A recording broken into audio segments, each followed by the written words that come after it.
So this is Brian for Liberty, and I am here doing a review on this Leisha Miller video on housing and the housing market. Lots of complaints from this woman about the cost of housing, about how horrible Airbnb is, and all these other things that are affecting the housing market. I think what I find most interesting about this video is she is very critical of Airbnb, while at the same time being an Airbnb host. So for me, that is a very standard issue, left-wing way to look at the world, and that is that other people shouldn't be doing these things, but it's okay for me to do it. It's a very NIMBY way of looking at it, right? It's like we should have lower-cost housing, but don't build it in my neighborhood because it'll affect my property values. We should have this, but not here. We shouldn't be using fossil fuels, but I mean, I have a boat and a cabin and a second house, so there's all this hypocrisy. And so I will say this, she does a nice job of calling out her own hypocrisy in this video. So I will say she at least shouts it out, but she does excuse herself because I'm just a lowly one person, doing this, and she's really opposed to the big corporations doing it. So that's the issue. That's why it's okay for her to do what she's doing, but it's not okay for big organizations to do it. But let's get into it. We're going to break this down bit by bit, go through the different reasons that she points out. So she has some very nice, valid reasons why there's an issue in the housing market, and she does a nice job with a lot of that stuff. But then, like a lot of liberals do, I think, like leftist economic thinkers do, they fall short of understanding what the actual problem is, and therefore they cannot create a proper solution for it. So let's get into the video, and I'll be jumping in when I think that it's time and I'll be jumping in when I think it's time to point her in the right direction. Homes short of the demand from home buyers, and this is due in part to COVID supply chain issues. I know I've personally had contractors come into my home to give me estimates on work here that were eye-watering, and they say that supply costs have increased by like 30% since the start of COVID. Not to mention the delays in getting the actual supplies once you order them. The lack of housing supply is also due in part to a slowdown of building after the 2008 recession. Workers found other jobs outside of construction during that time and then never came back to the industry. And millennials, the largest generation, started buying houses since then. Especially with unemployment as low as it is right now, there's a huge demand for construction workers, and they just can't keep up with building houses at the She's right. There's a lot of issues on the supply side. Now, this is one of my favorite things about liberals when it comes to economics. Liberals predominantly, left-wing thinkers are predominantly Keynesian economists, or whether they know it or not, and they believe in demand-side economics. But when they point to issues, they do a nice job of saying we have a supply problem. So that's true. We have a supply problem. We have a shortage of workers. We have a shortage of raw materials. We have a shortage of housing. These are accurate points. And let's get into the whys behind those things. The pace necessary to fill demand. Another problem, overly restrictive zoning laws throughout the country, which don't allow you to buy a piece of land and build, for example, multiple townhouses on the land and divide it up. Now, this is one of the great points is of course the state standing in the way. Now, you will hear me, if you follow me, you'll hear me say this kind of stuff a lot. And that one of those things is that wherever there is a high demand for something like housing and it's not being met, i.e. we want to have more affordable housing. There's a huge demand for smaller, more affordable homes, but for some reason it's not coming to market. The first thing you're going to find is the state standing between the buyer and the producer. That's the every time. So capitalism seeks to find a demand in the marketplace or create a demand in the marketplace and then supply it. So where you are seeing strong demand and weak supply, you are going to see an intervention from a third party, typically government, whether it's at the state or local level, intervening to prevent the production of the thing that's in demand. You have to build one house with a big giant yard. So the market needs smaller homes that first-time home buyers can actually afford, but regulations get in the way of that. And then there's the private equity firm. Now, this is we have to pay very close attention here because this is a quick little sleight of hand because she's getting ready to go into what is kind of the bane of her existence. She kind of blames two things here. She's going to talk about Airbnbs and she's going to talk about private equity firms, but she doesn't make the connection. And this is what always gets me with that kind of economic thinking is she doesn't make the connection between big firms coming in and buying things up and the fact that they're doing that not that is not to create a lack of demand. They're doing that because of a perceived future lack of demand. So these things that the state does, the government does to restrict supply, makes it very enticing for firms to invest because they're investing based on a perceived future value, i.e. a perceived shortage in the marketplace and rising prices. They're taking advantage of that. That's what's happening here. Buying up mass amounts of apartments and single-family homes, cutting costs and upping rents, and then selling them at a profit. Not to mention the smaller house flippers who buy fixer-uppers, flip them by purchasing shoddy materials and cutting major corners that the new owners will only discover after they purchase the homes. Believe me, I've seen the TikToks. Basically, housing is a playground for the wealthy to grow their wealth at the expense of the rest of the population. The reason it's a playground for the wealthy and that the rest of us can't get in there, quote, and play in that playground is because government has intervened in so many different ways in the housing market that they've made it expensive for the average person to come in and make those investments, and they've increased the risk to people who would otherwise choose to go in and potentially become a landlord. That's the problem. So when government gets in and intervenes in these marketplaces, you're going to find that you have less smaller people, less people who are not wealthy, willing to take the risk of investing in something because they don't know that literally whether or not the state is going to allow them to make a profit on this or not. So what you do is you end up funneling all of that investment into the hands of the wealthy who can afford to take that risk and who can afford to buy influence in DC to protect their investment. So the more the state intervenes in these marketplaces, the more you squeeze out the smaller investor and the more you turn this over to the wealthy, the big corporations, the private equity firms. That's how that works. So that is part. So she talks early about supply, but she never gets into the reason that as we are limiting supply, we are making this a more expensive investment, but we're also making it a more appealing investment to people who have the money because they understand that long term there's going to continue to be shortages because the state's going to continue to interfere with the ability of producers to create supply. Desperately in need of affordable housing, and it's basically allowed to grow unfettered by any real regulation because wealthy people have money and our politicians are often either landlords themselves or they're easily bought out by them. How did we get here? Who's to blame? Let's talk about it. Roll the intro. So she got her little intro here. I don't think we necessarily need to watch that, but it's how did we get here? A big part of that is let's just be very clear that we as a nation have allowed the lobbying to just be a thing that's okay. We're so dialed into this. There's so many of these different things that play into each other. We are so dialed into the red team, blue team dynamic, the paradigm of I have to vote for the lesser of two evils. I have to vote for either Republicans or Democrats.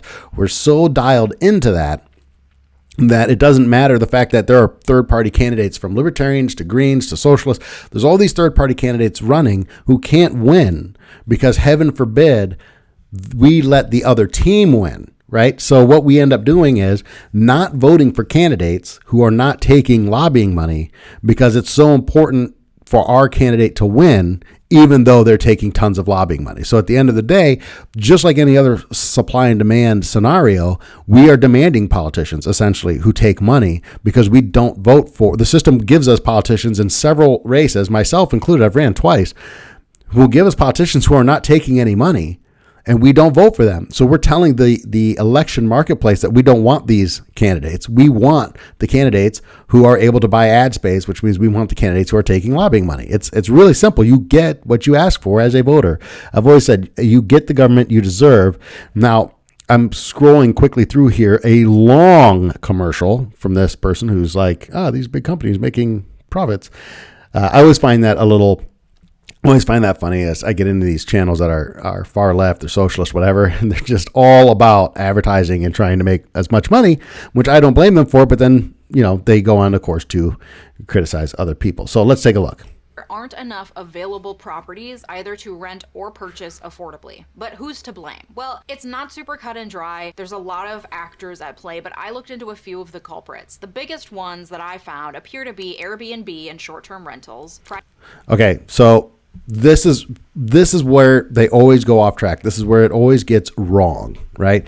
I did a lot of research, and the primary culprit is capitalists, right? So let's just be clear, right? She's talking about private equity firms and people who do short-term rentals, which she herself does, and she'll get into that a little bit in the video and tell you why it's okay for her, but it's not okay for other people. But at the end of the day, she's talking about short-term rentals and private equity firms being the primary culprits. No, the lack of supply is the primary culprit. This is the miss. You're missing out on the supply side of this. You're blaming people who are buying as a result of a perception that supply will continue to be limited into the future. That's the issue. Private equity firms and other institutional buyers who've been snatching up apartments and single-family rentals since the 2008 recession to the detriment of pretty much everyone. And then finally, politicians who will never pass any laws to meaningfully regulate this on a national level. Can we take note here just for a second? Let's just take note. What she's saying here is that politicians who are never going to pass meaningful legislation, the reason they're never going to pass meaningful legislation is because they are in the pockets, right, of these big firms and institutional investors. Write that down, class, because we're going to come back to that later in this conversation. So just bear in mind, politicians who are in the pockets of big investors are not going to pass meaningful regulations. Let's start with short-term rentals, specifically Airbnb. Full disclosure, I have an Airbnb listing. The house that I purchased in 2021, this very one, is a duplex, and I bought it with the intention of renting half of it to help pay for my mortgage. Frankly, so she made an investment in real estate. That's a smart investment. only way I was able to afford this home was if I rented out half of it to pay for half my mortgage. And in fact, it made more economic sense for me to do it this way, because if you have some rental income coming in to cover half the mortgage, you're probably paying less money for a larger house than you would be if you bought a single family home. Yeah, that's a great idea. I wish more young people would do that exact thing. Look for their first home to be some kind of a multi-unit property. I think up to 4 units, you can get pretty much standard bank lending as an individual person up to a 4-unit property without having to be an institutional buyer. And you can even use the banks will even allow you to use a portion of the rents. I think it's like 70 or 80% of the rent in perceived rental income to offset your qualifications to actually buy the property. So for me, I wish more people would do exactly what she's doing. Like, I took on a greater risk because the overall house cost me more, so I needed to take out a bigger mortgage. But the reward is that my mortgage is smaller than it would be if I had purchased a single family home, because half of it's being paid by rental income. Does that make sense? Okay, so here's a beautiful thing. I took the risk, so I'm entitled to the reward. Can we write that down? Can we get a chalkboard somewhere and put up the fact that if you take the risk, you're actually entitled to the reward? I think that's a pretty good thing. My qualms are not with individual Airbnb rental owners who are often... Of course, her qualm's not with individual Airbnb owners because she's an individual Airbnb owner. If she had a single family home and wasn't an Airbnb renter, this is what she's probably a blind side for her, is probably the fact that if she were a single family homeowner who didn't have an Airbnb property, she would probably blame private equity firms and large investors more, but she would also say, hey, the individuals, and she would point to the numbers in terms of like how many of these Airbnbs are actually owned by individual homeowners instead of simply blaming the big institutional investors. It reminds me a little bit of Bernie Sanders being rallying against millionaires and billionaires until he became a millionaire. And then once he was a millionaire, all of a sudden, all he talked about was how wrong it was to be a billionaire and how there shouldn't be any billionaires. But you don't really hear him talk about millionaires anymore. So it's funny how that changes, how that perception of what's okay and what's not okay changes based on your own individual circumstances.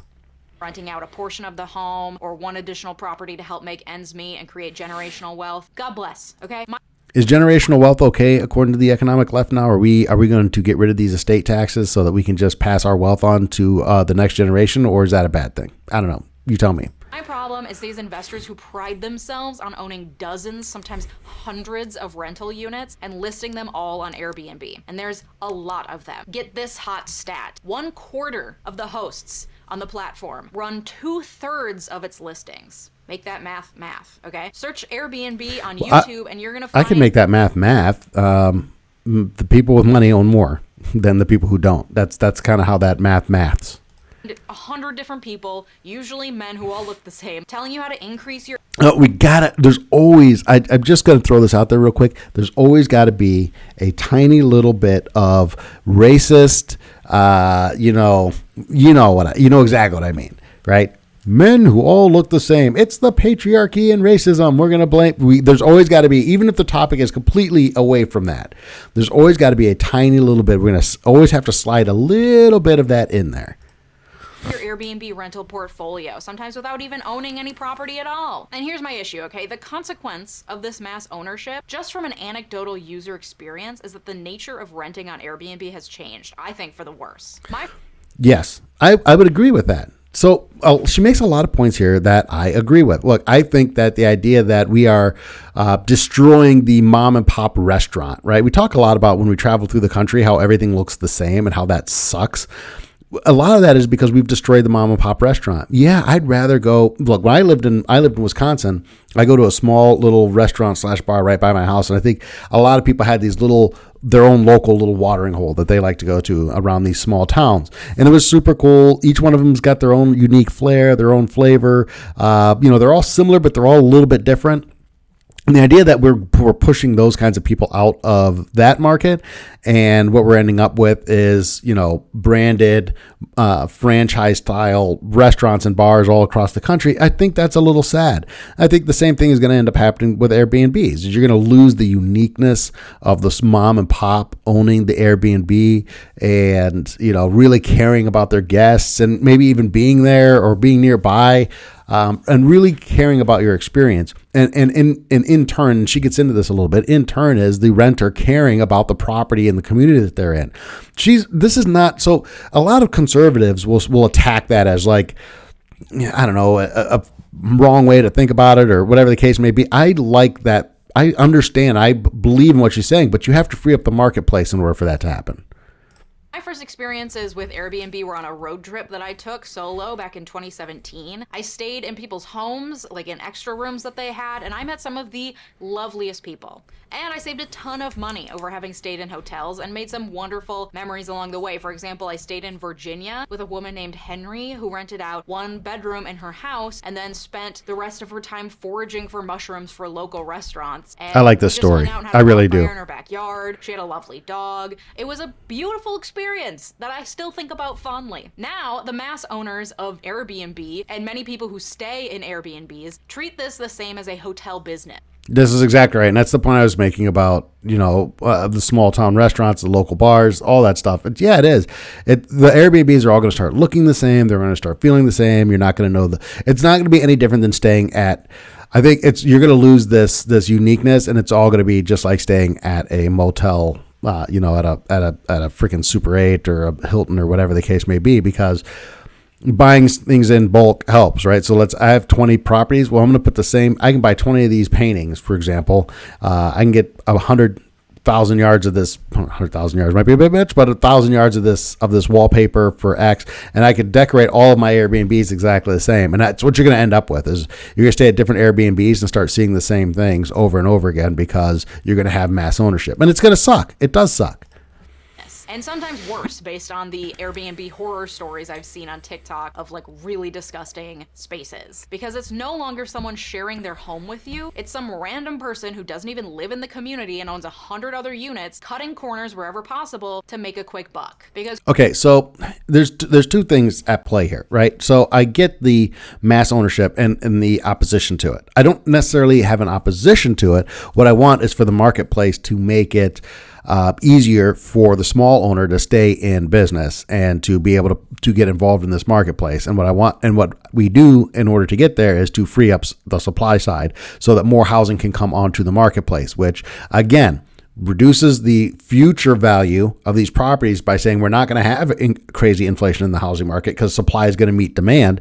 So inflation is going to come down, which means that large investors who are saying I can make 15% on this in 5 years or 20% on this in 5 years are like, well, am I willing to make 3% on this or 1% a year or whatever the case may be? And so it stops being as appealing of an investment for the large investor because you aren't getting that short-term massive return on your investment. You're getting an investment return that is more in line with inflation. That's a little bit more stable, which lowers that kind of demand, which makes more available for your everyday buyer. It's truly buying property and then renting it on Airbnb is like the closest thing to a get-rich-quick scheme that exists, and no one's doing much to stop it. But this also means that the people who rent on Airbnb sometimes also treat it like a hotel service, in my experience, with absolutely no respect or understanding that they are staying in someone's home. Like, even if it's a duplex, it's still my home, okay? Not to mention the fact that mass Airbnb ownership and rentals are decimating the rental market and making the availability of long-term rentals dwindle, causing prices to surge because of. Okay, so the Airbnb. So this is another interesting way that we have distorted the supply side of rentals, right? And I'm going to use some anecdotal information here, and I'm going to tell you kind of my own story here, and that is my wife and I thought for a minute that we would potentially rent our house out on the long term. We'd say, okay, well, we thought when we both work remotely, maybe let's buy an RV and go on the road and we'll rent our house out for a year or two. And for a couple of years, we'll rent out our house and either we'll end up buying another home when we decide to get off the road, or we'll move back into the house that we own right now. But during COVID, if you remember, we had an eviction moratorium.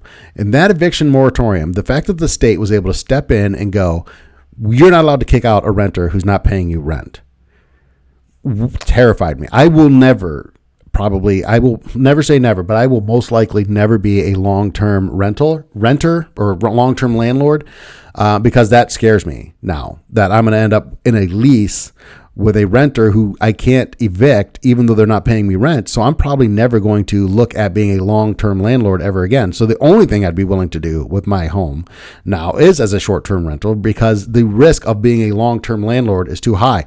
There's all this anti-landlord sentiment in the country. We're talking about rent controls. We're talking about all these other restrictions and renters' rights and all that. You can like all of those things. You can say, we need these things. We need these protections for renters. You can say that. That's fine. But what you are going to do is prevent small landlords from getting into the long-term rental market. And they would she gets into this video herself, and she talks about how it is much more difficult to be an Airbnb host than it would be to be a long-term landlord. And she's right. It's way more work. But the risk of being a long-term landlord is significantly higher than being an Airbnb host. Worst case scenario, the market goes sideways or some kind of crazy thing happens where I can't evict. Well, I'm in a short term. These are Airbnb people. So I'm going to get my house back. Whereas if I'm in a long-term rental, I don't know. I don't know if I'm a long-term landlord, I don't know if that's the case. The demand, and now entire neighborhoods are lost to short-term rentals. An analysis conducted by the Economic Policy Institute, which is a nonprofit, nonpartisan American think tank, found that the economic costs of Airbnb likely outweigh the benefits, saying while the introduction and. Okay, let me just start by saying I hate the nonprofit, nonpartisan part of this little statement here, and the reason for that is there's no such thing. Okay, so you are going to put together a think tank. You're not going to have a nonpartisan think tank. The people who are part of this think tank are going to have their own political ideologies. They're going to have their own biases. They're going to have a left versus right dichotomy because that's just how the country works right now, right? You're not going to get a consensus in a think tank unless the majority of the people in that think tank view the world kind of the same way. So just because they're not calling themselves Democrats or Republicans, just because they're not saying that they're on the left or the right, they clearly have a view. And you could tell who's quoting a nonprofit organization, whether it's the Cato Institute or which is to the right, or another nonprofit that happens to be to the left. You can tell who's using it you could tell who's using it you could tell by who is using it what their political positions are. So using the nonpartisan nonprofit as kind of like a credential that says these people you can trust these people is a misnomer. An expansion of Airbnb into cities around the world carries large potential economic benefits and costs. The costs to renters and local jurisdictions likely exceed the benefits to travelers and property owners. This is an opinion. She does not get into any statistical analysis of this data. She talks a little bit about the cost increase, just briefly, and the cost increases seem to be relatively minor. I'm putting it up on the screen right here. A 1% increase in Airbnb listing leads to a 0.018 increase in rents. I don't know if that's a statistically significant increase in rent prices to make a case against the Airbnb market, to be honest with you, but that's what she's using. That's about as far as it goes. She doesn't look at, there's no analysis as to where those numbers actually came from. So we'll just move on from that and get to the next thing. Doesn't sound like a lot, but a lot of communities are experiencing growth of much more than 1% of Airbnb listings. You know what I mean? And now that the housing and rental market is out of control in big cities, thanks in part to Airbnb, property owners, Airbnb owners, are now seeking out more remote destinations or smaller towns like... She talks specifically about big cities there for a minute, and I just want to point out that large cities, your New York's, LA, Chicago, all these places are relatively progressive in their political stances. They're blue, Democrat-controlled areas that have, in many ways, restricted the ability to bring housing onto the market. So we get back to this whole thing where we are talking about institutional investors buying things, but institutional investors only buy things if they think they're going to go up in value significantly. If there's a big profit potential. If you continue to restrict the availability or the ability to bring housing onto the marketplace through a series of different policies, whether it's making energy more expensive, which makes shipping and raw materials more expensive, which in the end makes consumer products more expensive, or whether it is zoning regulations, environmental concerns in terms of expansion, whether it is rent control, all of these things, all of those policies make it harder to bring housing into the market. It makes it harder to increase supply, which makes housing a better looking investment to big firms. Sedona, Arizona, for example, and doing the same thing now that people all work remotely and can move wherever they want. Sedona actually banned short-term rentals way back in 1990. I love me some Sedona, Arizona, by the way. I just as an offside. But then in 2017, an Arizona state law, SB 1350, blocked those curbs. Legislators... Folks, that's 22 years. The technology, I don't know what the status of Airbnb was in 1995. I don't know if it existed in 1995, but technology changed the idea. They banned short-term rentals in 95. The world's a very different place. 22 years later, the world's a pretty different place than it was in 1995. So drawing a straight line from 95 to 2017 is a little sketchy. It's a little disingenuous. The law is an embrace of the new sharing economy and a boon for Arizonans looking into making some extra money by renting out their spare bedrooms, which is quaint. But when the law passed, of course, investors flooded the market. People in Sedona are now living out of their cars.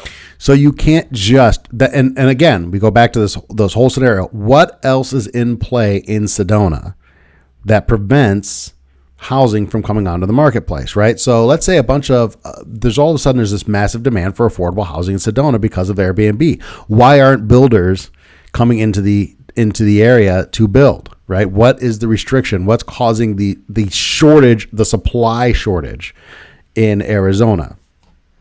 Or camping on the outskirts of town, and not in the cute van life way, okay, but because they have no other choice, and it's damaging the national forest that surrounds Sedona. Like, do we see the wide-ranging consequences when you prioritize? So it's interesting that she gets in here and she talks about wide-ranging consequences. Do we see the wide-ranging consequences? But you have to back up and look at economic policy holistically so that you can see the wide-ranging consequences. Prioritize tourism over all else. More tourism means more service industry workers are needed, but those service workers can't afford the housing because of the increase in tourism. Like, there needs to be a balance, okay? This is what regulations are for. In Sedona, 16% of Airbnb rentals are owned by 5 companies, and the city has become the target of professional Airbnb hosts. So let's just throw this out there. 16% are owned by 5 companies. The other 84% are owned by who? Like, can we see the other side of this statistic? This is another thing that both the left and the right do that drive me nuts, is we're going to take this statistic in a vacuum and we're going to say X is a true statement, and maybe it is, but we're not going to look at the inverse of it. So 16% are owned by 5 companies. Maybe that's a lot for just 5 companies to own. But what is the total number of Airbnbs in Sedona? How many of them are owned by what you would call a small investor? How many of them are owned by a large investor? And then let's break down the environmental and regulatory environment in Sedona to find out if there's something that we can do to make it easier to bring housing onto the marketplace. No, that's not what we're going to talk about. And that's just one example of what's happening throughout the country. And the more remote that these investors go, the more damage is being done to the local residents and local environment that was not built for the influx of new people who don't give a shit about what's going on locally. They just want to have their bachelor party in Joshua Tree, goddamn. So this is an interesting thing. She touches a little bit on the environmental side of things, right? and that she doesn't care about these people coming in, these tourists. They don't care about the local environment. Okay, that's fair. That's a fair thing to say. But let's break that down. Is there also an environmental issue that's preventing locals from owning property? Right? Are we preventing? But so as you could tell, I'm harping on the supply side. I'm a supply side economist. I'm not an economist, first of all, but I believe in the supply side versus demand side economics. And I believe in the free market. And I'm saying that whenever there is this, I don't know how many times I need to say this during this video, but I'll say it as many times as I feel like. Where there is a lack of supply in the face of high demand, you will find some form of regulatory environment that prevents the creation of more supply. Damn it. Okay, so Airbnb is making the share of long-term rental availability abysmal, leading to greater competition and therefore increased rent prices for the few remaining long-term rentals. And many of the people amassing short-term rental properties are smaller or individual investors. But then you've also got the big guns who come in extra hot. I'm talking. So real quick, she talks again. We talked about this at the beginning of the video where we specifically touched on the fact that there's all this local regulation from zoning, environmental regulations, all these different rules and regulations that prevent the construction of low cost housing. She talked very specifically about that at the beginning. So the answer is most likely, if you look into the housing market in any specific area where there's a high demand but low supply of affordable housing, you're going to find a ton of rules and regulations that make it risky for landlords to get involved in the marketplace, difficult to build new housing, and then because you've created an artificial shortage of housing through the regulatory environment, what happens is investors come in and buy. I can't make that point enough. It's not a point that can be overemphasized. That is what's happening. And institutional investors and especially private equity firms. So here's how private equity firms work, because I didn't know. So they are firms that manage. She's going to get into private equity firms. A lot of what she says is going to be true, but she still doesn't know. I'm going to hit you with the biggest possible point right at the end of her little private equity rant. Pooled investment money raised from fund investors. They're not generally open to small investors. Instead, they take investments from companies and funds like hedge funds and insurance companies and then invest that money into businesses. The equity firm then works with the business that they have purchased to make it more valuable so they can turn around and sell the business at a profit. Their whole game is very, very short-sighted. Bingo, 100% accurate. Is a short-term investment. Private equity firms come in, they buy up companies, they buy up real estate, they buy up things that they think there's a high level of profit potential in, and then they turn around and they sell it. So let's dive into that just a little bit here. Yes, I'm a private equity firm. Yes, I'm going to come in and buy a business. And this is where private equity firms get a huge bad rap on the left, is that this company once employed 5,000 people and a private equity firm came in and bought it and laid off half of the workforce. What the private equity firm actually did was prevent the entire workforce from losing their jobs. Private equity firms do not buy fairly valued businesses. What they do is they buy businesses that are undervalued. They buy things that are cheap because they're on the brink of failing, right? And what they do is they come in and they have experts who come in and look at where this business can be streamlined, look at where things can be cut. Yes, and that includes laying off workers. And they say, okay, we can cut expenses. We can cut this thing down to the bare bones. We can make it a profitable institution. We can probably save half the jobs or 10% of the jobs or 20% of the jobs, whatever it is, and then resell this as a profitable, functioning business. That's a good thing. That prevents complete failure of a business that's on the brink. They're not going to come in, a private equity firm is not going to come in and buy a business that is crushing it, because you're not going to be able to get a deal on that where you could turn around and make it more valuable. That's how private equity works. It doesn't work by buying businesses that are doing really well, because there's no major upside there. The business is already doing well. They want to buy businesses that are doing very poorly that they can make more valuable and save. That's how it works. So buy, they pump up the value, then they turn around and they sell it ASAP. Turns out private equity firms love buying up real estate. They will often buy the real estate, flip it, or just hold on to it until the market improves, and then sell it for more, which is exactly what they did during the 2008 financial crisis, which is the origin of a lot of this. So that goes back to the whole thing of, yes, they're coming in and buying when things are cheap, when things are inexpensive. And the fact of the matter is, institutional investors also came in and bought a ton of stocks in 2008 because they're smarter. They know what they're doing. They don't panic like we do. We see the market pulling back and we sell. Warren Buffett once said that if JCPenney had a 20% sale, there'd be a line around the block to get in and buy. But if stocks fall 20%, everybody wants to sell. That's it. That's the problem. People look, I lost a house during the 2008 financial crisis. And if I had held on to it through that crisis, I would be in a great situation with that home right now. But I walked away from it. I was like, we've lost all this value. Of course the market's going to come back. And I don't know who bought it. It could have been an institutional investor. But yeah, of course, they're looking in the marketplace and they're saying, let me find value. So they'll buy large apartment buildings, up the rent, cut the costs, show the increased revenue to potential buyers and say, look how much money this property generates, and then sell it at a ridiculous markup, all while the existing tenants either suffer through awful property management. So let's just talk real quick about something she said there, which is something that always kind of jumps out at me is they sell it at a ridiculous markup. Explain that. What's ridiculous markup? So the investor buys the house, and it's not a markup. It's based on the improvement of the value of the property, I would assume. We've made this property more valuable, and now we're selling it for more. That's not a ridiculous markup. That is, if I buy a 1957 Chevy Bel Air out of the junkyard, and I bought that car for $5,000 at a junkyard, and I go through it and I restore it to its prior glory, and I turn around and sell it for $75,000. Was that a ridiculous markup, or is that what the new value of that vehicle is? I think it's the new value of what the vehicle is, but I guess that's not okay. I guess it's not okay to make things better and then profit from it. Or get pushed out by the rent prices, and usually both, okay? But this isn't just the private equity firm taking cash and buying properties with it. No, this is about to get very real. Stick around. This is important stuff. They take their cash and their other holdings and use it to obtain credit in the... What she's saying is that they use their assets as collateral and borrow against it, which is something we all do. If you've ever had a home equity loan, then you've used your assets to obtain credit. Nothing wrong with that. But pay attention. Form of giant loans. And where are those loans coming from? Well, a lot of them are coming from Freddie Mac, the publicly traded company with a congressional charter meant to help support home and apartment purchases by buying loans off private lenders. Freddie Mac, which is subsidized by our tax dollars, is giving huge amounts of money to these firms in the form of loans. Yeah, you know what's a horrible idea? Getting government involved in the market. So not only are you regulating new housing out of the marketplace, not only are you regulating small landlords out of the marketplace, not only are you regulating new housing off the market and preventing building, but then you're going to come in with tax dollars and subsidize large institutions to buy up what's left over.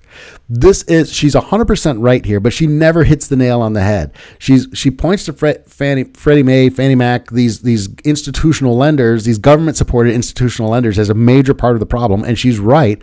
But that's part. Then get the state out of the housing business altogether. Largest loan ever to anyone was in 2017 to private equity firm Greystar for $1.8 billion. Private equity firms account for 85% of the largest 20 deals that Freddie Mac has ever reached. That is insane, and it is wrong, and that is your tax dollars. Listen how brilliant this is.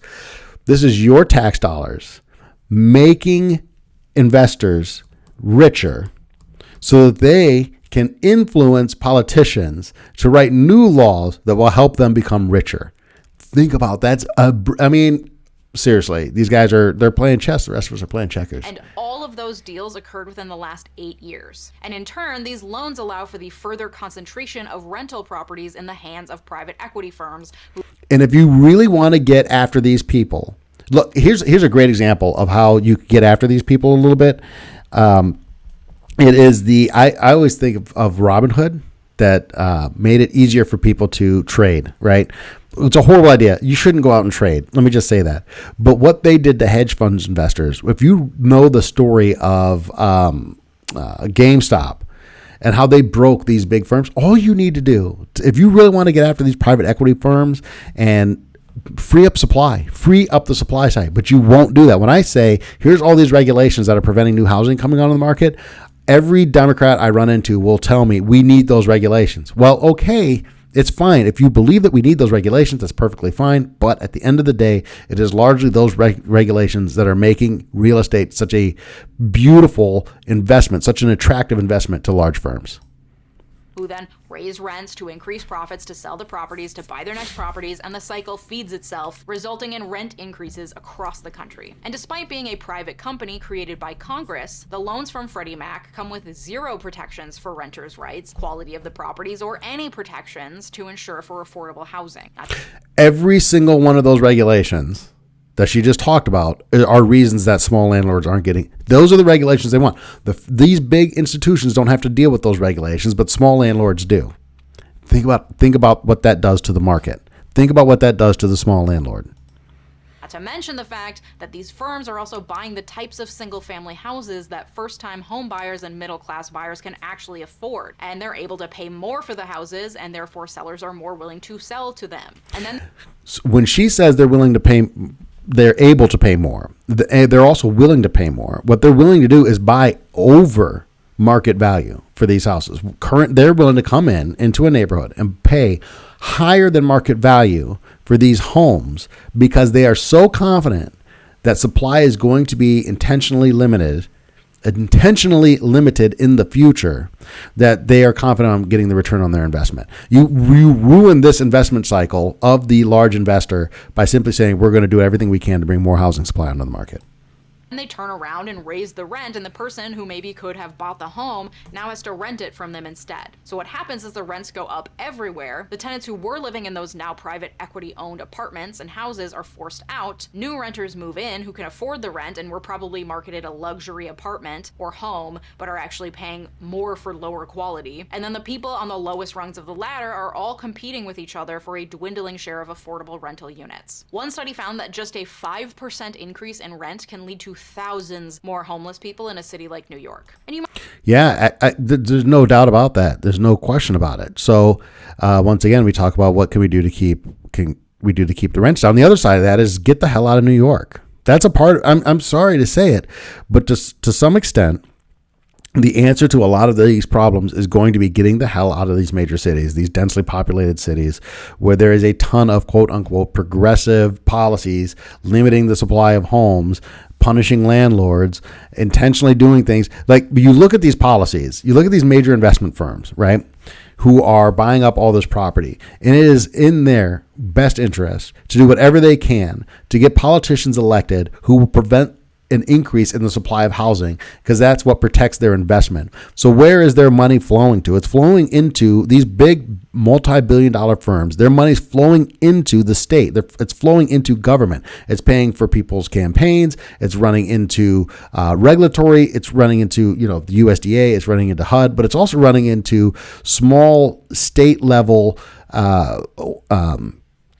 government entities that pass zoning laws, that pass regulations, that do these things to prevent housing from coming onto the market. And then they're selling this stuff as pro-renter, and it sounds good in the short term, but in the long term, it is simply protecting the interests of the major investor. That's how that works. You might be thinking the easy fix is just to regulate what these private equity firms can do, right? Well, yes, you're right, okay? But that would require politicians with the will to do anything like that. And well, this may come as a major shock to you, but turns out politicians are in on the deal. All right. So this is where things start getting really interesting. Okay. At the 45-minute mark, this is where things start getting really interesting.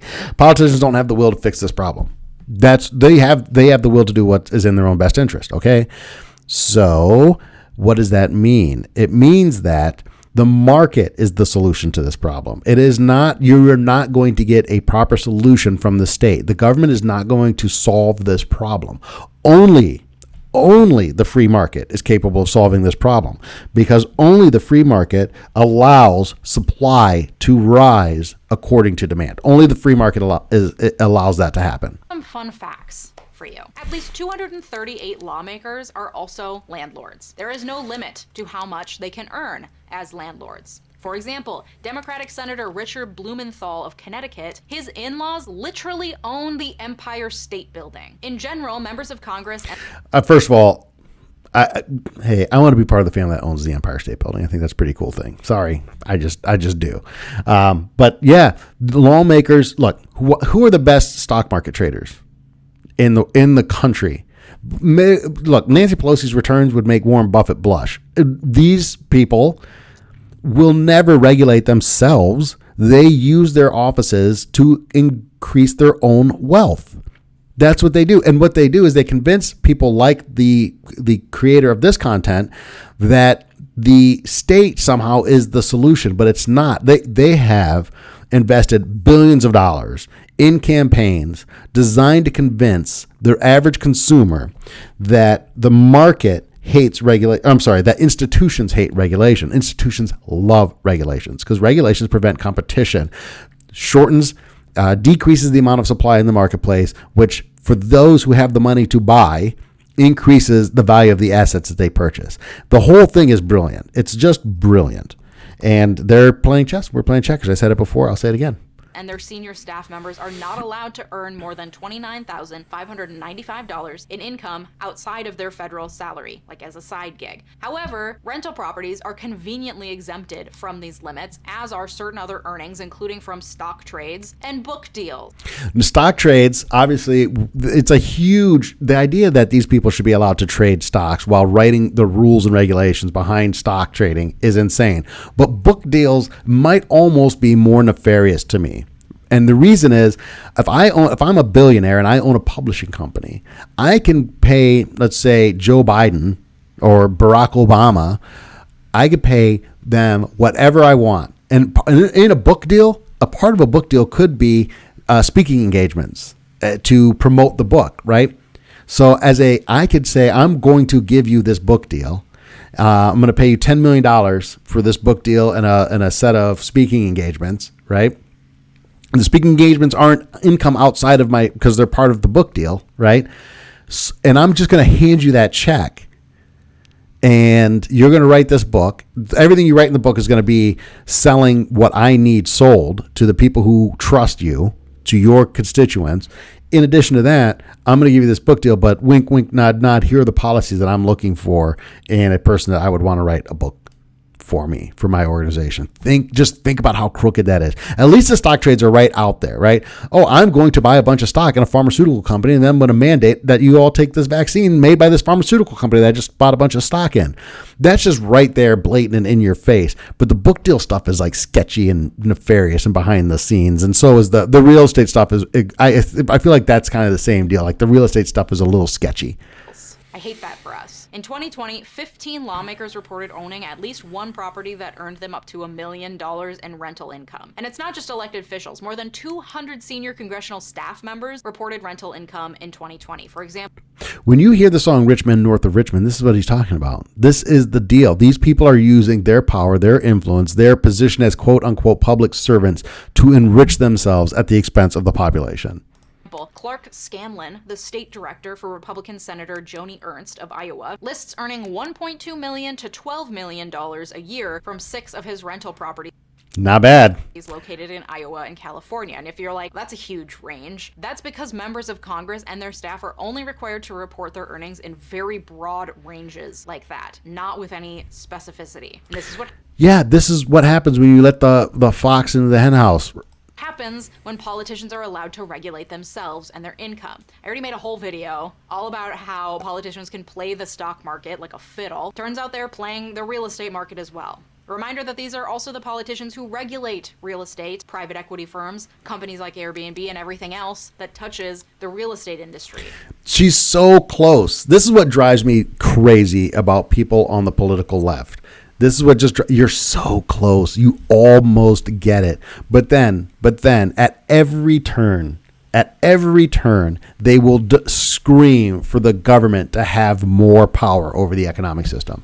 You tell them, well, we need to if I say the word deregulate to a person on the political left, they lose their mind about how dangerous it would be to deregulate the economy or to deregulate a portion of the economy or deregulate the housing market. They lose their minds over when you say deregulate, while at the same time being acutely aware of the fact that the people who are regulating the market are doing so solely to their own benefit and to the benefit of the people who have the money to help them get elected, while also making millions. But of course, when you call them out on their insane wealth, they complain about being expected to just give up their riches, as if they didn't volunteer to become a public servant. But by the way, she makes an excellent point here. So there's a lot of stuff. So as a libertarian, it's pretty interesting. There's a lot of stuff economically. I would say not even economically. I think there's a lot of bones that we have to pick with politicians that leftists and libertarians can kind of come together on. Whereas I think on the Republican side of the ledger, I think that Republicans are a little bit more in favor of politicians being able to enrich themselves while they're in office. As a libertarian, this is going to sound strange and authoritarian, maybe. No, I don't think. I think your money needs to go into a money market fund that's tied to like inflation. That's where all your cash needs to go. You are not able to trade stocks. You're not able to invest in real estate. You're not able to do anything like that to enrich yourself. You have to live off of your congressional salary, and that's it. Because you are a public servant, and you can't be allowed to play in an economy that you've been elected to regulate on behalf of your constituents, because the conflict of interest there is just far too great. I don't think that's a very challenging leap to make.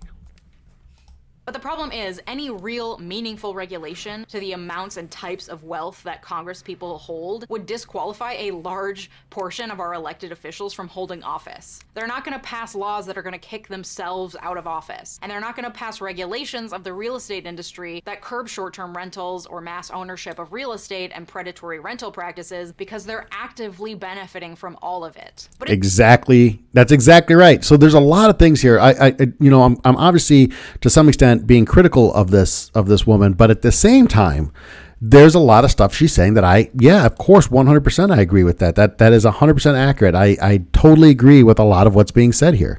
But in the hypothetical world where we kick multimillionaires out of office and we elect a more diverse group of working class people who actually represent our interests and can't be bought out by private equity or their... We won't do that. We won't do it. You can see in local elections, you can see in statewide elections all across the country that there's going to be third-party candidates on the ballot, and these are people who are not taking money, and we will not vote for them. You could have literal, like, far-left Green Party people running in a deep blue district, and they will not get elected because it's so important to make sure that Democrats win. That's it. That's the red team, blue team paradigm. We talk about, like, you see the statistic all the time that 60% of voters think that there should be a third party, but yet that's not what happens.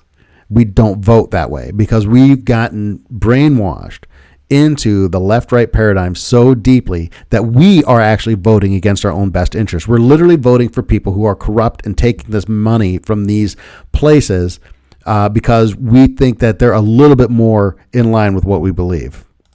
Their own self-interest, what laws would actually work to create some change? Well, some lawmakers have started looking into it. You are not going to fix this at the legal level. And here we go into the whole bit of, like, if we just gave the state more power. Few things getting in the way of legal change in the real estate market. First, you have outdated and exclusionary zoning laws put in place by existing homeowners, usually, to keep their neighborhoods pristine and not riddled with townhomes or multifamily units. Now, this woman in the beginning of this video talked about the fact that she overpaid. I won't say overpaid, but she bought a property that's outside of her price range because she could use the other half as a short-term rental, which is a thing she's been rallying against this entire video, but that's fine. She bought this property as a short-term rental because using part of it as a short-term rental to help her afford her mortgage. I wonder how she would vote if the zoning in the area where she lived changed and allowed for densely built lower cost housing to be built in her area, which would absolutely reduce the value of her property. I wonder how she would vote in that scenario. That's the problem. There's this NIMBY idea of, like, we need this, but not in my backyard. Which is often a classist ploy to keep lower income people out and was used in the past to keep neighborhoods white. You can check out the book The Color of Law to learn more. This means that even where there's a will and a need for multifamily housing, the local regulations prevent it. So first is the regulatory environment preventing the building of housing. That's the first thing. That's step one. Some cities are changing the rules to allow accessory dwelling units, or ADUs, to be built onto existing houses. And of course, those are being used as Airbnbs, which is exactly what she says. Those new regulations, however, are new, so no one really knows how to work them, and they're hard to navigate, frankly. I've tried. And what do most people want to do with their new... Let me just say this real quick. She snuck that in there, and it may have slipped past, but she's already got a short-term rental, but she's also looked into adding an accessory dwelling unit to her property. So she wants to become a multi-unit landlord. Wow. I wonder how large her real estate empire is going to grow and how her views will change as it does.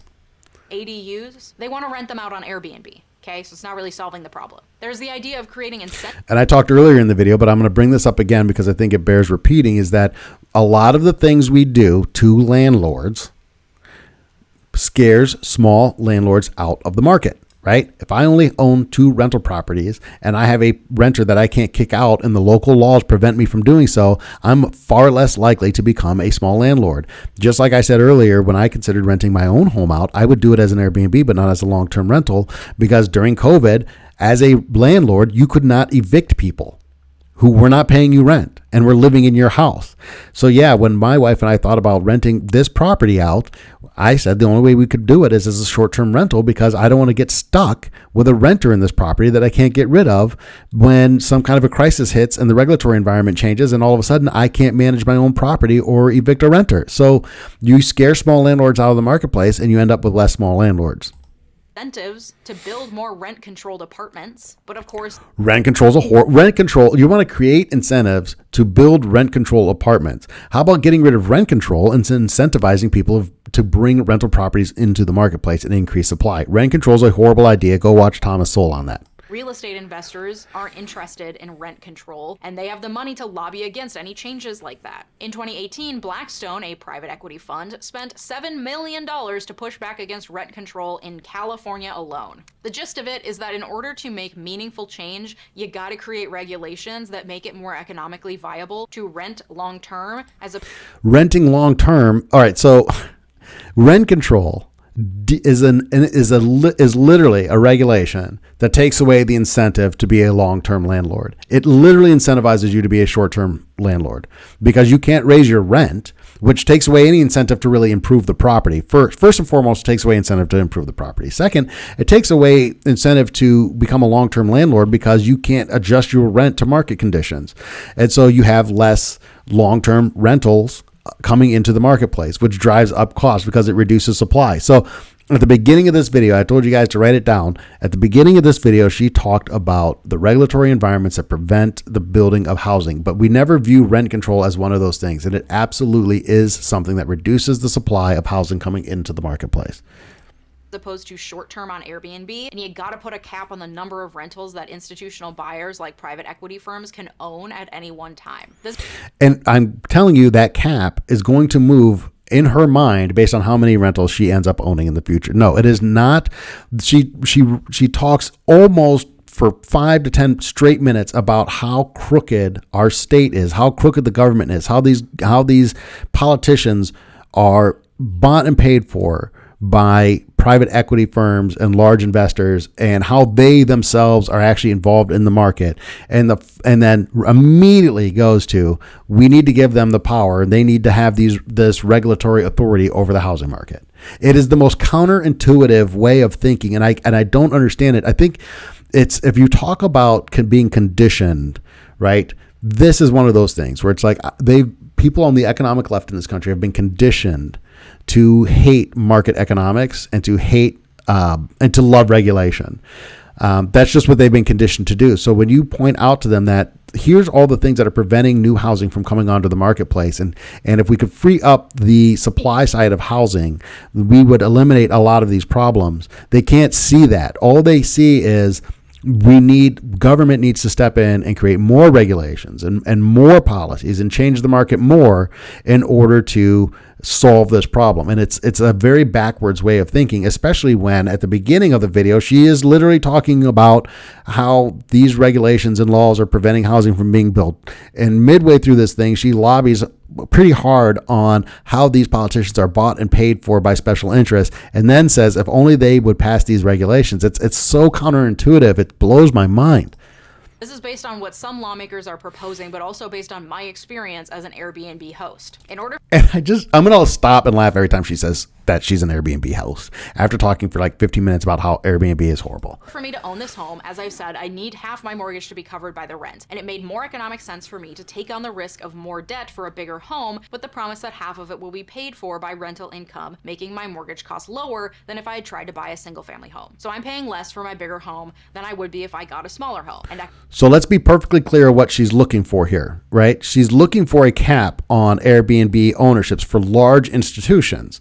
She certainly doesn't want a cap on Airbnbs in general, or she doesn't want a cap on saying, well, how about the size of the Airbnb? Well, I don't know how big her duplex is. What if she's got a 3-bedroom, 2-bathroom? Well, she's got this huge duplex. That's a 3-bedroom on both sides. What if they said you can't take something that would be a home for a family and use it as an Airbnb? Well, she would certainly be opposed to that because you are going to vote in your own best interest. At the end of the day, what we need is to solve the supply side of the housing, and that goes to energy policy all the way through environmental policy, all the way through zoning. All of that needs to be pulled out of the marketplace so it is easy to come in and build housing. And you will find people in both political parties will line up opposed to that. You're going to have, look, rich white suburban women are not going to want lower income or cheaper housing built near them because little Johnny goes to school at X school and I don't want crime. And look, that's just the nature of the beast. Economically, it doesn't make sense for me to do a long-term rental because during busy season, I can make at least twice as much per month on Airbnb as I would if I rented long-term. And all right, so let me and this is another thing that kind of drives me nuts about the political left. She is not doing what she feels to be the right moral thing because she would rather make more money. Do you understand? That's literally what she's saying. I can't make as much money doing the right thing, which is bringing a long-term rental onto the marketplace. So I am doing the wrong thing. The thing that I've said is wrong this whole video because it makes me more money. Well, then shut up. You don't get to pick and choose who gets to do the thing that you say is wrong. You don't get to say it's okay for you to do it, but not for them to do it. You're doing it too. Just because you're doing it on a smaller scale doesn't change the moral equation. If it's wrong to suck up what could be long-term family homes and turn them into tourist spots, if that's wrong, then it's wrong for you to do it. It's wrong for anybody to do it. And if it's right, then it's right. If it's either okay or it's not okay. a universal thing that's not just me. And to get people to change, it has to make economic sense for them. We're all trying to survive, and asking people to switch to long-term rentals out of the goodness of their heart won't cut it, okay? No, what will cut it is creating an environment where housing can be brought into the marketplace. I would love to be in a place where I could just rent long-term. But You don't, because you would get less. You'd be getting less because if you free up the supply side, the value of your property is going to fall. The value of Airbnb is going to fall. There's going to be more rental properties on the marketplace, which is going to and you would vote against that. The deregulation of the market that would bring more supply onto the market would make your property less valuable, and therefore you would almost certainly vote against that deregulatory motion. believe me, it would be a fuck of a lot easier not cleaning bodily fluids off sheets every few days. But I'm not in a financial place to do so right now. I'm working on Dollars to Donuts says that she hires somebody to do that. it, but I am not there. So we need economic incentives and we need regulations with big enough monetary penalties. It's about regulations. It always goes back to the state. The state is what's causing the problem. To create those economic incentives. And there are cities that are doing creative things. So Milton Friedman once said that you're not going to get the right people in charge. That's not going to happen. So what you need to do is incentivize the wrong people to do the right thing. That's what we're looking at. The incentive to do the free market will incentivize people to do the right thing. If you are not artificially restricting the supply of housing, then you will not have these massive run-ups in the cost of housing. You will not have these big boom and bust cycles in housing that allow institutional investors to come in and buy at the bottom and then try and sell at the top. and you will have more housing on the market. You'll have a more stable housing market, and therefore you'll have an incentive to buy and hold properties long term. You'll have an incentive to be a long-term renter because Airbnbs are not going to be significantly more profitable than long-term rentals because there's just more housing on the market in general.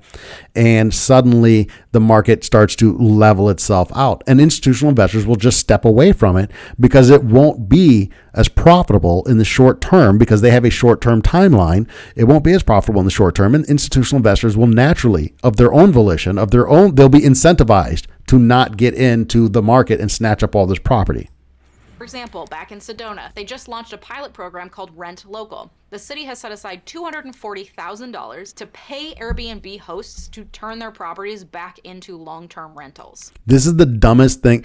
I guarantee you, I haven't looked into it, but I will guarantee you that there is a ton of regulation in place in Sedona to prevent the creation of more housing. So what they're doing is pushing a string now. They're saying, we'll pay you to turn your... And a lot of that money is going to end up going to institutional investors who will take that money and then use it to buy up more property. It's the whole thing. The state can't solve these problems, period. The state cannot solve this problem. Only the market can. The problem with this is that amount of money barely puts a dent in the problem. They anticipate that they can free up 35 rental units with that money. But in Sedona, they need more like 500 units to handle the housing need. So there's a demand for 500 long-term rental units in Sedona. There's a demand for it right now. And no developer is going to come in and buy up the property and build those 500 units, which in the long term would be profitable because they're probably not legally allowed to do so. They're probably being zoned and regulated out of being able to build that housing. And second, because of all the other perverse incentives or punishments, I should say, for being landlords or building that type of housing, it's not viable. The risk is too high. That's why those 500 homes aren't going to be built in Sedona. Pushing people to camp in their cars on the outskirts of town. And in the 3 months after the pilot project launched back in August, the city received a total of 3 applications. Clearly not enough of an incentive. In Summit County, Colorado... No, because the state doesn't have the ability to create false incentives. Only the market can create the actual incentives that'll actually bring the housing into fruition. It'll actually only the market can step in and answer the demand for the supply. It's the only way that it works. You can't play around with all this funny money and think you can pull all these different levers on the economy and that's going to solve these problems. It's just not realistic. It's not going to happen. They have spent $1 million in incentives to convert 74 short-term rental units into long-term rentals. In New York City, they've banned short-term rentals unless they're for 2 people max, and it's a room and a house you live in at the same time. There's a company called Placemate that collaborates with local governments to encourage short-term rental owners to convert their units to long-term rentals. And then you have to create the economic... I can't pound on this enough. You have to create the economic incentive to be a long-term landlord. That's what you have to do. And you have to create that incentive for the small landlord, for the person who owns 1, 2, 4 properties. You have to incentivize people to turn their own homes into a rental property while they go buy something else because it makes economic sense for them to do so. And the risk is actually relatively low. You've done the opposite of that, and that is the problem. That's why a person who, all right, so not for nothing, I could afford a bigger house than I live in right now. I'd like to buy one. If I wasn't afraid of what could potentially happen to me as a small landlord, right? Because I can't afford to carry 2 mortgages, but I could afford to go buy a bigger, nicer house than this one and rent this one out, right? I won't do that because I'm afraid of what could happen to me as a small landlord, where the state could come in and say, we could pass this eviction moratorium, or you can't kick this person out for 6 months, and how the laws can change. And so there's a risk to me in doing that. So I'm staying in a house that I would actually like to move on from because there's not a good incentive for me to turn it into a rental property. I'm actually being disincentivized or de-incentivized, however you would say that, from turning this into a rental property and putting it out as a long-term rental because I'm afraid of what the state might do to me if I become a landlord because there's all this anti-landlord sentiment. Secondly, if I were to move on from this house, instead of it becoming a long-term rental, it would become an Airbnb because that presents far less risk to me. So that's why you have this shortage of housing. That's why these people are turning their places into Airbnbs. It's so painfully obvious throughout the course of this entire video what the actual problem is and how far away we are from actually tapping on what the solution will be, that it's very depressing. It's very distressing to think that we aren't actually going to be able to solve this housing problem. Helps local workers get placed in the newly converted long-term rental units. They only work in California, Colorado, and Idaho, and they have been able to house 538 people long-term through their efforts. And of course we need a private company like Placemate to come in and do this on a hyper-local level instead of governments or the federal government, God forbid, stepping in and doing anything. Because our politicians are so bought out by private interests that it doesn't make economic or political sense for them to vote against real estate giants, especially in conservative states. Because right, and in liberal states, that's fine. All right, I'm going to surrender that on the conservative side. Fine, that's fine, because there aren't any Democrats out there who've made money by trading stocks or investing in real estate. It's only conservatives who do that. It's so stupid. If you could leave that out, you could have a conversation. But let's set that as an aside. Then I would say in blue states, we can't get the environmental regulations dialed back enough to even build a freaking house because of all these different safety regulations, environmental regulations. And the first thing you're going to say is, well, we need those regulations. Well, fine. Then you agree that the problem of not having enough housing is preferable to the problem we'd have with being able to freely build. And you're making a choice. Because, my friends, Republicans do not care about whether you are housed or not. But also, neither do Democrats. In Minneapolis, where okay, fair enough. I live, our Democratic mayor is a piece of shit who plows down encampments for unhoused people with no warning, kowtows to big business and to the police, and who regularly gets booed when he tries to speak to activists because everyone knows he's full of shit. I'm actually from that area originally, and Minneapolis is I feel so bad because it's such a great city, and they just keep voting for bad economic policy. They just keep doing really stupid things. The city's gotten so progressive that it's just a real shame because it's a beautiful place, full of wonderful people, but it's gone so off the rails, and it's not a place I could ever consider moving back to. And he's a Democrat. So part of me is like, let's elect people who give a shit about housing and let's pass laws that penalize big rental property. But here we go, right? Let's pass laws. Let's penalize people. This is not good policy. Let the market function. This is what drives me nuts. This is like you're identifying the problem. This person identified the problem properly. And she identifies both the supply, some of the supply issues from zoning and regulations to crooked politicians to government intervention in the housing market, in the lending market. She identifies all that stuff properly, but then can't wrap her mind around the fact that if we just pushed, instead of creating more laws, more regulations, if we just got the government out of the housing market, if we just pushed back against that government intervention into the marketplace, that would actually go a lot further to solving these problems than any new set of laws and strings that we can pull and levers that we can pull to try and change how the housing market is functioning currently. Owners for exclusionary and predatory practices that lead to mass houselessness in the cities where they're snatching up properties. But man, I don't know. I feel pretty cynical about that ever happening. Internationally, in Lisbon, the city that I would like to yeet myself to and get out of this hellish country. And I'm just going to throw this out there right now. This drives me nuts. This hellish country. You are in a position of insane wealth and privilege comparatively on a global perspective. You own a duplex. You have so much money that you are investing in real estate. You're an Airbnb host who lives in a nice big duplex someplace, Minneapolis, I presume. And you're just talking about this. I have zero respect. The fact that the United States of America has problems that need to be resolved, I have zero respect for anybody who refers to this country as a hellish place. You are an incredibly small-minded, relatively uncultured person. You just don't understand how what the rest of the world looks like if you're going to refer to the United States as a hellish place. All credibility is lost when you say, I want to yeet myself out of this hellish country. It's just a stupid thing to say.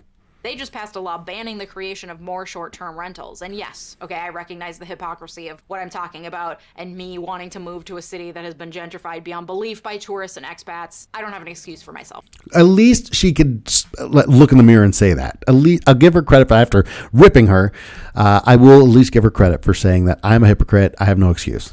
that's beside the point. Okay, here's the problem with these blanket regulations against short-term rentals, though, like in New York City or abroad. They are applied equally whether you're a mom and pop rent. Right, because only they should not be allowed to do the thing I don't want them to do. I should be allowed to do it.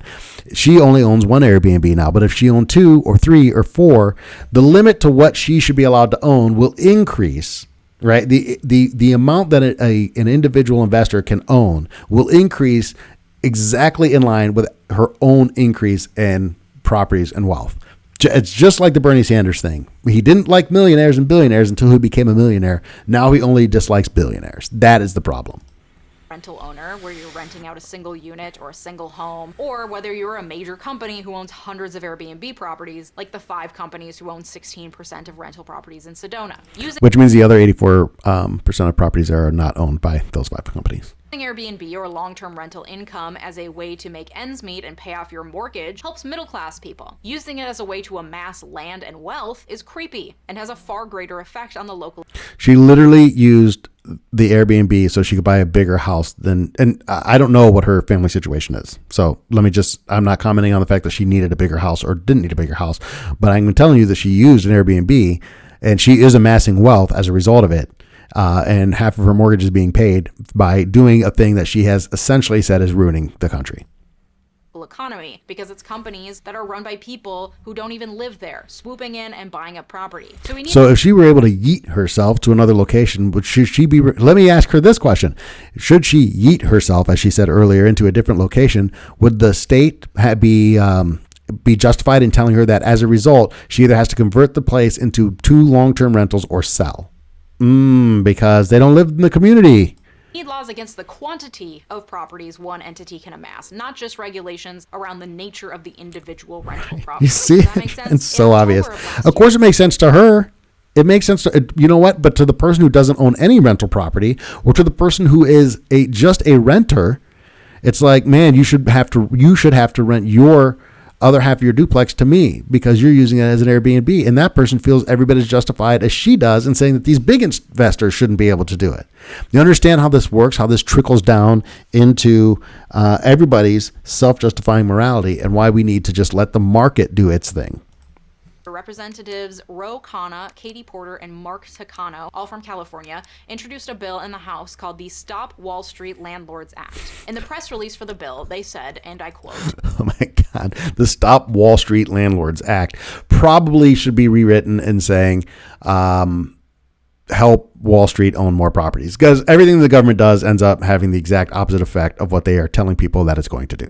Since the 2008 housing crash and subsequent foreclosure crisis, increased investor activity in America's housing market has normalized price gouging, excessive fees, and abusive practices while artificially driving up housing prices. The thing that I don't know how many times this has to be said. The thing that artificially drives up housing prices is artificially limiting supply by a series of laws and regulations that prevent the construction of new homes, that prevent us from bringing new forms of energy online, by making it more expensive to ship goods and services, which drives up the cost of the raw materials needed to build housing. We pass law after law, regulation after regulation that makes it harder and harder to bring housing onto the marketplace, and then blame institutional investors for price gouging and artificially driving up housing prices.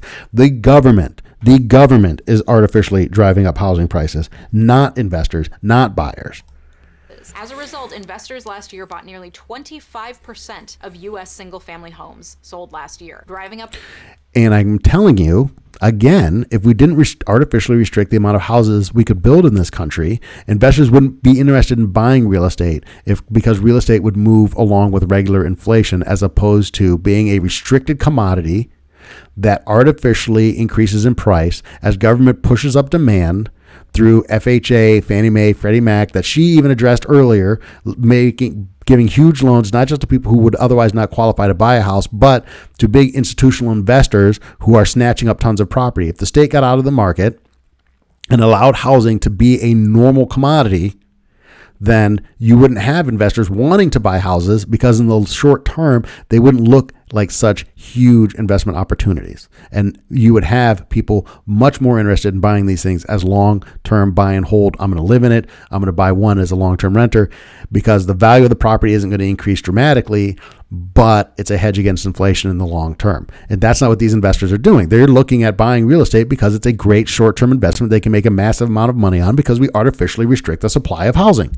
Rent prices for American families. The Stop Wall Street Landlords Act works to deter future institutional investments in these properties by imposing a tax on existing and future acquisitions of SFRs, single-family residences. It also prohibits Fannie Mae, Freddie Mac, and Ginnie Mae from purchasing and securitizing mortgages held by large institutional investors who use debt to buy single-family homes and rent them out for optimal profit. So the Stop Wall Street Landlords Act was introduced in the House and then referred to the House Ways and Means Committee and the Committee on Financial Services for review back in October. Given that the House is run by Republicans now, and private equity has shown a willingness to invest huge... So this is an interesting point. I want to just jump in here real quick. She says, given that the House is run by Republicans right now, yeah, this is something that both political parties do, right? Why didn't they do this when the House was being run by Democrats? Because Democrats don't actually want this to happen either.